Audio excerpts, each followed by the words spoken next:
चीन की चालबाजी और पाकिस्तान की नापाक हरकतें कभी रुकती नहीं। हिंद महासागर की उफनती लहरों के बीच पाक चीन मिलकर के भारत के खिलाफ एक नई साजिश की तैयारी में चीन प्रॉक्सीज के जरिए भारत के खिलाफ नेवल थ्रेट को मजबूत करने की कोशिश में भारत ने स्वदेशी त्रिशक्ति से चीन को सबक सिखाने की कार निकाली।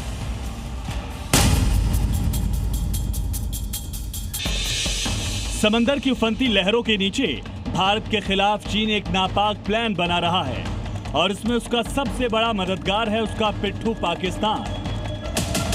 लेकिन चीन भारत के खिलाफ टू फ्रंट नेवल थ्रेट की रणनीति आगे बढ़ा पाता उससे पहले ही चीन और पाकिस्तान दोनों की कलाई खुल गई। सबसे पहले पाकिस्तान और चीन की चालबाजी समझते हैं। दरअसल चीन ने अपनी हंगोर क्लास पनडुब्बी पाकिस्तान को बेची जो कराची पोर्ट पहुंच गई है। चीन और पाकिस्तान के बीच 8 सबमरीन की डील हुई। 2028 तक पाकिस्तान को 8 सबमरीन मिलेगी। चीन की Hangor class submarine air independent propulsion यानी AIP तकनीक से लैस है। ये बिना सतह पर आए लंबे समय तक समुद्र में रह सकती है। पाकिस्तान अभी हंगोर के हैंगओवर से निकला भी नहीं था कि चीनी माल पर सवाल खड़े होने लगे। अपने पहले ही सफर पर कराची पहुंची हंगोर की तस्वीरों ने चीनी रक्षा तकनीक की विश्वसनीयता पर फिर से सवाल उठा दिए, क्योंकि जिस AIP तकनीक से लैस सबमरीन पर पाकिस्तान खोले नहीं समा रहा था वो हंगोर सरफेस पर ही रह गई। पानी के नीचे ले जाने की तमाम कोशिश नाकाम रह गई तो पाकिस्तान ने हवा में हरे गुब्बारे छोड़कर किसी तरह फीका जश्न मनाया। दरअसल चीन जानता है कि वो समंदर में सीधे भारत से टकराने का जोखिम नहीं ले सकता, इसलिए भारत को घेरने के लिए चीन स्ट्रिंग ऑफ पर्ल्स रणनीति का इस्तेमाल करता है, यानी भारत के पड़ोसी देशों को अपने प्रॉक्सी वॉरफेयर के लिए इस्तेमाल करता है। श्रीलंका, म्यांमार, बांग्लादेश, पाकिस्तान जैसे देशों को आर्थिक तौर पर मदद करता है, उनके बंदरगाह को विकसित करता है। इसका मकसद है वो भारत पर चारों तरफ से दबाव बनाए। पाकिस्तान को चीन से मिली पनडुब्बी भी इसी रणनीति का हिस्सा है, लेकिन बड़ा सवाल यही है क्या इस एक पनडुब्बी से पाकिस्तान समुद्र में भारत को चुनौती देने की स्थिति में आ गया है? क्या स्ट्रिंग ऑफ पर्ल्स से भारत को चीन घेर सकेगा?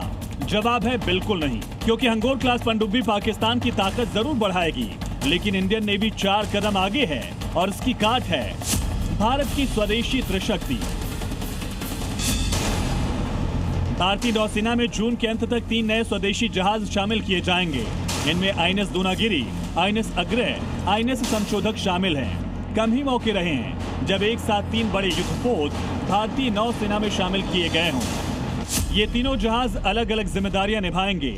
एक समुद्री युद्ध के लिए है, दूसरा दुश्मन पनडुब्बियों की तलाश करेगा, तीसरा समुद्र की गहराइयों का अध्ययन और सर्वेक्षण करके नई जानकारी देगा। मतलब साफ है कि समंदर में चीन पाकिस्तान की कोई भी चाल कामयाब नहीं हो पाएगी। अब जरा भारत की स्वदेशी त्रिशक्ति की ताकत देखिए।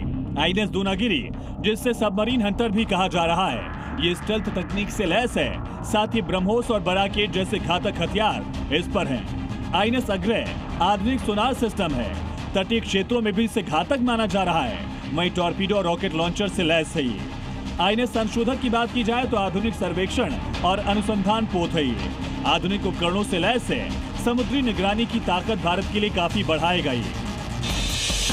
इन तीनों जहाजों में स्वदेशी तकनीक इस्तेमाल की गई है और इनमें मेक इन इंडिया की झलक दिखने वाली है। यानी एक तरफ पाकिस्तान चीन के उन हथियारों के भरोसे बैठा है जिसके रेडार, जेट, मिसाइल सब ऑपरेशन सिंदूर में फुर्स निकले, तो वहीं नया भारत स्वदेशी ताकत से दुश्मनों को मात दे रहा है।